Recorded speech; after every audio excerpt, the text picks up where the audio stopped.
HMPV संसर्गासंदर्भात Pune महानगरपालिका दक्ष झालेली आहे। तिथल्या नायडू रुग्णालयामध्ये विलगीकरणाची व्यवस्था करण्यात आली आहे। नायडू रुग्णालयात विलगीकरणासाठी 50 बेड्सची सोय केली आहे। अतिदक्षता विभागात 5 बेड्सची व्यवस्था सुद्धा करण्यात आली आहे। शहरातल्या सर्दी आणि खोकल्याच्या रुग्णांचं सर्वेक्षण महापालिकेने सुरू केलेलं आहे।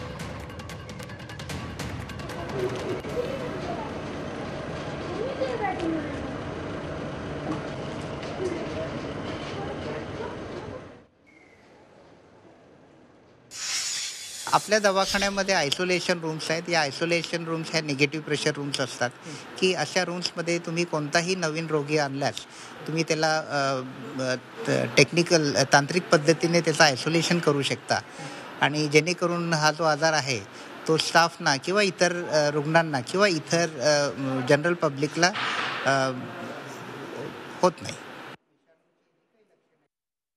HMPV या संसर्ग रोगाच्या खबरदारीसाठी पुणे महानगरपालिका सुद्धा आता ॲक्शन मोडमध्ये आलेली आहे। मी आता आहे पुण्यातील नायडू हॉस्पिटलमध्ये। या ठिकाणी तुम्ही पाहताय की 50 बेडचं ICU या ठिकाणी उभं करण्यात आलेलं आहे। त्याचबरोबर या ठिकाणी निगेटिव्ह आणि पॉझिटिव्ह रूमसुद्धा करण्यात आलेले आहे, जेणेकरून जो रुग्ण आढळेल त्याला सुरुवातीला निगेटिव्ह आणि पॉझिटिव्ह रूममध्ये ठेवून त्याला रिकव्हरी केलं जातं आणि त्यानंतर या ठिकाणी असलेले जे 50 बेड आहेत त्या ठिकाणी रुग्णाला आहे त्याला दाखल करण्यात येतं। खरं तर या ठिकाणी जी करोनाच्या काळात जी पूर्ण तयारी करण्यात आली होती तशाच प्रकारची तयारी या ठिकाणी आपल्याला झालेली पाहायला मिळतात। हे जे 50 बेड आहेत हे पूर्णपणे ऑक्सिजनयुक्त बेड या ठिकाणी तैनात करण्यात आलेले आहेत।